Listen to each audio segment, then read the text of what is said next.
Coba bayangin deh, ada sebuah sekolah yang sengaja menghentikan semua pelajaran biasa selama 2 minggu penuh. Bukan untuk libur, tapi untuk satu misi khusus. Nah, di SMP Negeri 2 Maliku, mereka beneran melakukan itu. Yuk, kita bedah gimana cerdasnya mereka menjalankan program literasi ini. Skalanya nggak main-main. Ada 254 murid yang ikut serta. Jadi ini bukan cuma satu atau dua kelas, tapi seluruh siswa di sekolah itu, plus 18 orang guru, semuanya terlibat dalam satu program ambisius dengan tujuan yang sama. Ini dia pertanyaan utamanya.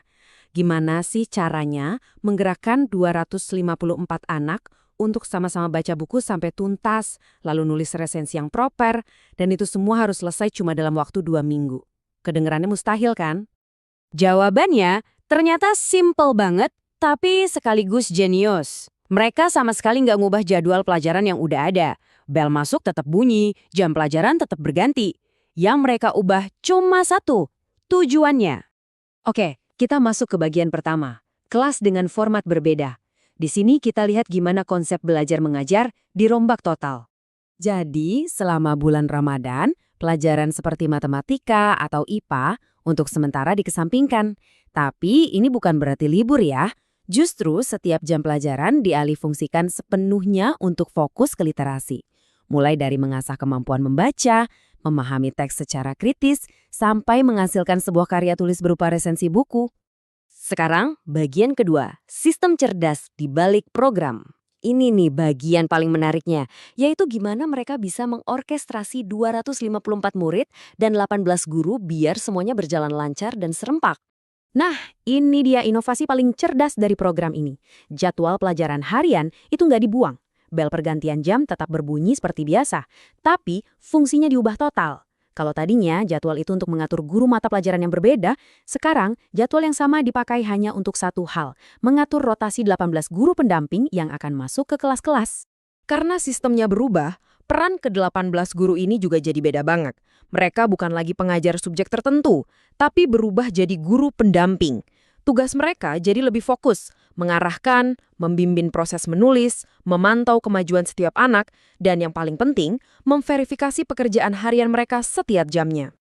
Oke, idenya keren, tapi pertanyaannya, gimana cara melacak kemajuan 254 murid secara bersamaan biar nggak ada yang ketinggalan?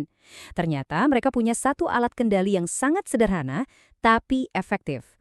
Kenalin, ini dia alatnya, lembar kendali literasi. Kelihatannya cuma selembar kertas biasa, tapi ini jadi pusat kendali program. Setiap murid wajib punya, dan lembar inilah yang jadi semacam paspor untuk menunjukkan progres mereka dari 1 jam pelajaran ke jam pelajaran berikutnya. Cara kerjanya begini, setiap hari murid punya target yang jelas. Misalnya, hari ini targetnya menulis ide pokok. Kalau sudah selesai, guru yang mendampingi di jam itu akan langsung memberi paraf di lembar kendali.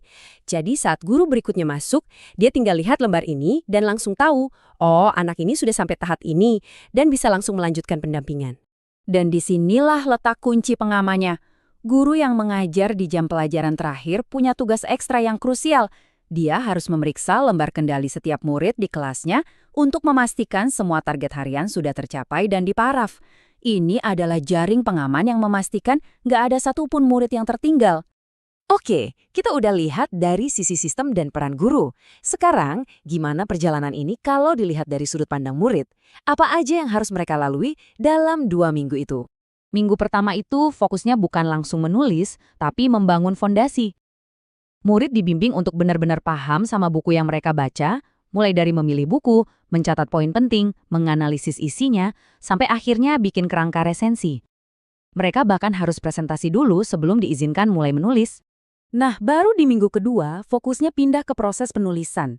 Dari mulai menulis draft pertama, lalu merevisinya berdasarkan masukan dari guru pendamping, sampai memoles tulisan jadi versi final. Alurnya sangat terstruktur, dan puncaknya adalah presentasi karya-karya terbaik dari setiap kelas untuk dicari juaranya. Setelah 2 minggu yang intensif, lalu gimana hasilnya? Dan gimana cara sekolah menilai keberhasilan program ini secara objektif?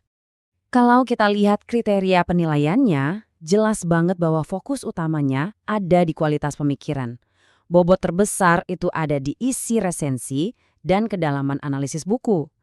Ini membuktikan bahwa tujuannya bukan sekedar bikin ringkasan, tapi mendorong murid untuk berpikir kritis.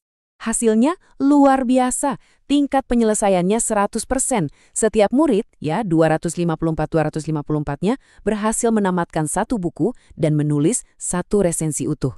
Ini membuktikan program ini bukan cuma menghasilkan ide bagus, tapi juga karya nyata yang benar-benar terukur. Tapi pada akhirnya, ini bukan cuma soal angka atau jumlah resensi yang terkumpul. Tujuan jangka panjangnya jauh lebih besar dari itu, yaitu untuk menanamkan benih budaya baru, menciptakan sebuah ekosistem sekolah yang memang kaya dengan kegiatan membaca dan menulis. Cerita dari SMP Negeri 2 Maliku ini meninggalkan kita dengan satu pertanyaan penting untuk direnungkan. Inovasi terbesar mereka bukanlah menciptakan sistem yang benar-benar baru, tapi melihat potensi tersembunyi dari sistem yang sudah ada. Jadi, coba kita lihat di sekitar kita. Sistem apa ya yang sudah ada, tapi bisa kita alih fungsikan untuk mencapai sesuatu yang luar biasa?